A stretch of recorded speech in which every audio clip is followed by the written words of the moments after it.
ನಮಸ್ಕಾರ. ಸದಾನಂದ ಬಾಮ್ನಿ ಯೂಟ್ಯೂಬ್ ವಾಹಿನಿಗೆ ಸ್ವಾಗತ.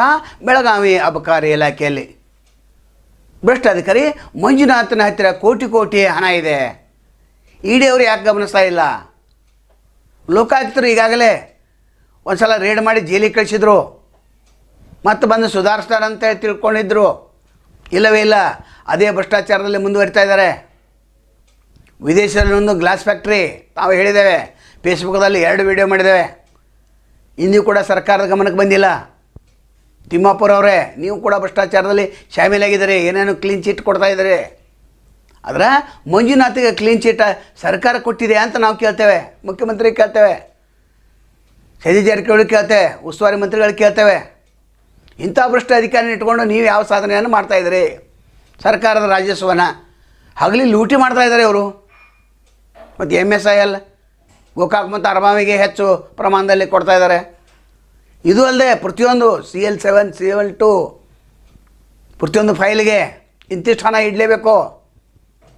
ಪ್ಯೂನ್ ಹಿಡ್ಕೊಂಡು ಇವರವರೆಗೆ ಎಲ್ಲ ವ್ಯವಹಾರ ಇವರೇ ಮಾಡ್ತಾಯಿದ್ದಾರೆ. ಒಂದು ಮಂತ್ರಿ ಸ್ಟೈಲ್ ಮಾಡಲಿ ಬೇಡ ಅನ್ನೋದಿಲ್ಲ. ಯಾವ ಟೈಮ್ ಬರ್ತಾರೆ, ಯಾವ ಟೈಮ್ಗೆ ಹೋಗ್ತಾರೆ ಗೊತ್ತಿಲ್ಲ. ಅಂದರೆ ಸರ್ಕಾರಿ ನಿಯಮಾವಳಿಗಳನ್ನು ಪಾಲಿಸ್ತಾ ಇಲ್ಲ. ಅಂದರೆ ಎಲ್ಲರಿಗೂ ಕೂಡ ಇವರು ಸಮವಾಗಿ ಪಾಲು ಕೊಡುತ್ತಿದ್ದರಿಂದ ಸುಮ್ಮನೆ ನಡೆದಿದ್ದಾರೆ. ಸರ್ಕಾರ ಮೌನಾಗಿದೆ. ಮತ್ತು ಇಂಥ ಅಧಿಕಾರಿಯನ್ನು ಇಟ್ಕೊಂಡು ಯಾವ ಪ್ರಮಾಣದಲ್ಲಿ ಅಭಿವೃದ್ಧಿಯನ್ನು ಮಾಡ್ತಾಯಿದ್ರಿ? ಗ್ಯಾರಂಟಿಗೆ ಹಣ ಬೇಕಾಗಿದೆ, ಆದರೆ ಇವರು ಖಜಾನೆಯನ್ನು ಲೂಟಿ ಮಾಡ್ತಾ ಇದ್ದಾರಲ್ಲ. ಒಂದು ಇಟೀಸ್ ಅಂತ ಒಂದಿದೆ, ಅದರಲ್ಲಿ ಪಾಲುಗಾರಿಕೆ ಇದೆ ಅಂತ. ಬೆಳಗಾವಿಯಲ್ಲಿ ಅನೇಕ ಪ್ರಕಾರದ ಅವ್ಯವಹಾರಗಳಲ್ಲಿ ತೊಡಿದ್ದಾರೆ. ಪ್ಲಾಟ್ ಎಷ್ಟು, ನಿವೇಶನಗಳಷ್ಟು,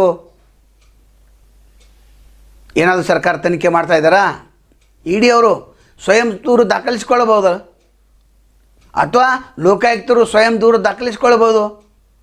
ಮತ್ತೊಮ್ಮೆ ಪರಿಶೀಲನೆ ಮಾಡಿರಿ, ಕಚೇರಿ ಮೇಲೆ ರೇಡ್ ಮಾಡಿರಿ, ಇವ್ರ ಮನೆ ಮೇಲೆ ರೇಡ್ ಮಾಡಿರಿ. ಆದಾಯಕ್ಕಿಂತ 500ಕ್ಕಿಂತ ಹೆಚ್ಚು ಪಟ್ಟು ಆಸ್ತಿಯನ್ನು ಮಾಡಿದ್ದು ವರದಿ ಆಗ್ತಾಯಿದ್ರು. ಎಲ್ಲರೂ ಮೌನಾಗಿದ್ದಾರೆ.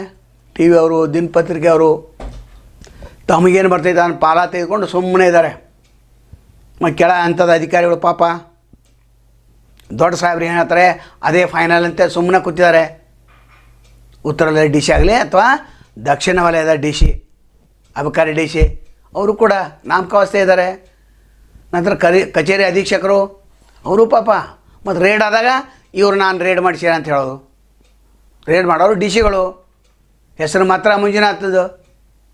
ಅಂದರೆ ಮಂಜುನಾಥರಿಗೆ ಪ್ರಸಾದ ನೀವು ಅರ್ಪಣೆ ಮಾಡಿದ ನಂತರ ಪ್ರತಿಯೊಂದು ಫೈಲು ಇಲ್ಲಿ ಕ್ಲಿಯರ್ ಆಗ್ತವೆ. ಒಂದು ವೈನ್ ಶಾಪ್ ಮಾಲೀಕರು ಇಡೀ ಶಾಪ್ ಆಗ್ತಾಯಿದ್ದಾರೆ. ಯಾವಾಗ ಇವರು ವರ್ಗಾವಣೆ ಆಗ್ತಾರೆ ಕಾದು ನೋಡ್ತಾ ಇದ್ದಾರೆ. 12 ವರ್ಷದಿಂದ ಇಲ್ಲೇ ಹೇಗೆ ಒಬ್ಬ ಅಧಿಕಾರಿನ ಇಲ್ಲಿ ಇರಲಿಕ್ಕೆ ಹೋಗೊಟ್ರಿ ನೀವು? ಜಾರಕಿಹೊಳಿ ನಾವು ಕೇಳ್ತೇವೆ, ನೀವು ಬೇಕಾದಂಥ ಅಧಿಕಾರಿನ ಇಲ್ಲಿ ಇಡ್ತೀರಿ, ಏನು ಲಾಭ ಏನಿದೆ? ಸರ್ಕಾರ ರಾಜಸ್ವ ಲೂಟಿ ಆಗ್ತಾಯಿದೆ. ಹೇಳಿದ ಪ್ರಮಾಣದಲ್ಲಿ ಎಕ್ಸೈಸ್ ಡ್ಯೂಟಿ ಹೋಗ್ತಾ ಇಲ್ಲ. ಪ್ರಥಮ ಸ್ಥಾನದಲ್ಲಿ ಇರಬೇಕಾಗಿತ್ತು ಬೆಳಗಾವಿ ಜಿಲ್ಲೆ. ಇನ್ನು ಹಳ್ಳಿಗಳಲ್ಲಿ ಸರಾಯಿ ಮಾರಾಟ ಅದು ಅಕ್ರಮವನ್ನು ತಡೆಗಟ್ಟಲಿಕ್ಕೆ ಇವರಿಂದ ಸಾಧ್ಯ ಆಗ್ತಾಯಿಲ್ಲ. ಧಾಬಾಗಳಲ್ಲಿ ಇವರು ಹಪ್ತಾ ಇದೆ, ಪ್ರತಿಯೊಂದು ವಾಯುಷ್ಯ ಹಂಪದಲ್ಲಿ ಹಪ್ತಾ ಇದೆ. ಹಪ್ತಾ ವಸೂಲಿ ಮಾಡಲಿಕ್ಕೆ 8-10 ಜನರನ್ನು ನೇಮಿಸಿದ್ದಾರೆ. 8 ಜಿಲ್ಲಾ ವ್ಯಾಪ್ತಿ ಅದು. ಕೋಟಿ ಹಣ ಮಾಡಿದ್ದಾರೆ. ಸರ್ಕಾರ ಸ್ವಲ್ಪ ಗಮನಿಸಬೇಕಾಗ್ತದೆ. ಅಭಿವೃದ್ಧಿ ಮಾಡಬೇಕಾದ್ರೆ ಒಳ್ಳೆಯ ಅಧಿಕಾರಿಗಳು ಬೇಕಾಗ್ತಾರಲ್ಲ ಸರ್ಕಾರಕ್ಕೆ. ನಿಮ್ಮ ಮಂತ್ರಿಮಂಡಲನೂ ಭ್ರಷ್ಟಾಚಾರದಲ್ಲಿ ತುಳುಕ್ತಾ ಇದೆ. ಹಿಂದಿನ ಸರ್ಕಾರದ ಮೇಲೆ ಆರೋಪ ಮಾಡಿದ್ರಿ 40% ಕಮಿಷನ್ ಸರ್ಕಾರ ಅಂತೇಳಿ. ಈಗ BJP ಆರೋಪವನ್ನು ಮಾಡ್ತಾಯಿದ್ದಾರೆ 65% ಕಮಿಷನ್ ಸರ್ಕಾರ ಅಂಥೇಳಿ. ಇನ್ನೊಂದು ಕಡೆ ಮಂಜುನಾಥ್ ಕಮಿಷನ್ ಮೇಲೆ ಕಮಿಷನ್ ತೆಗೆದುಕೊಂಡು ಕೋಟ್ಯಾಧಿಪತಿ ಆಗ್ತಾಯಿದ್ದಾನೆ. ಬೇಗನೆ ರೇಡ್ ಮಾಡಿದಷ್ಟು ಸರ್ಕಾರಕ್ಕೆ ಒಂದು ಸ್ವಲ್ಪ ಗೌರವ ಹೆಚ್ಚಾಗ್ತದೆ. ಒಳ್ಳೆಯ ಅಧಿಕಾರಿ ಸಾಕಷ್ಟು ಜನ ಸಿಗ್ತಾರೆ. ಒಬ್ಬ ಅಧಿಕಾರಿ 12 ವರ್ಷದಿಂದ ಒಂದೇ ಸ್ಥಳದಲ್ಲಿ ಪ್ರಮೋಷನ್ ಮೇಲೆ ಪ್ರಮೋಷನ್ ಕೊಟ್ಟು ಇಡ್ತೀರ ಅಂತಂದರೆ ಏನಿದೆ? ಸರ್ಕಾರದ ನೀತಿ ನಿಯಮಾವಳಿಗಳು ಏನಾದರೂ ಇದಾವಲ್ಲ ವರ್ಗಾವಣೆಯಲ್ಲಿ. ಅಂದರೆ ಉಸ್ತುವಾರಿ ಸಚಿವರು ಏನು ಬರ್ತಾರ ಅವರನ್ನು ನೀವು ಕೊಡ್ತಾಯಿದ್ದೀರಿ, ವರ್ಗಾವಣೆ ಮಾಡಿ ಇಲ್ಲೇ ಇಟ್ಕೊಳ್ತಾ ಇದ್ದೀರಿ. ಮುಖ್ಯಮಂತ್ರಿಗಳು ಇದನ್ನು ಗಮನಿಸಬೇಕು. ಅಬಕಾರಿ ಸಚಿವರು ಕೂಡ ಇದನ್ನು ಗಮನಿಸಬೇಕಾಗ್ತದೆ. ನಾಳೆ ತಮ್ಮನ್ನು ಭೇಟಿಯಾಗ್ತವೆ. ಅಲ್ಲಿವರೆಗೆ ಎಲ್ಲಿ ಶುಭಾಗಲಿ. ನಮಸ್ಕಾರ.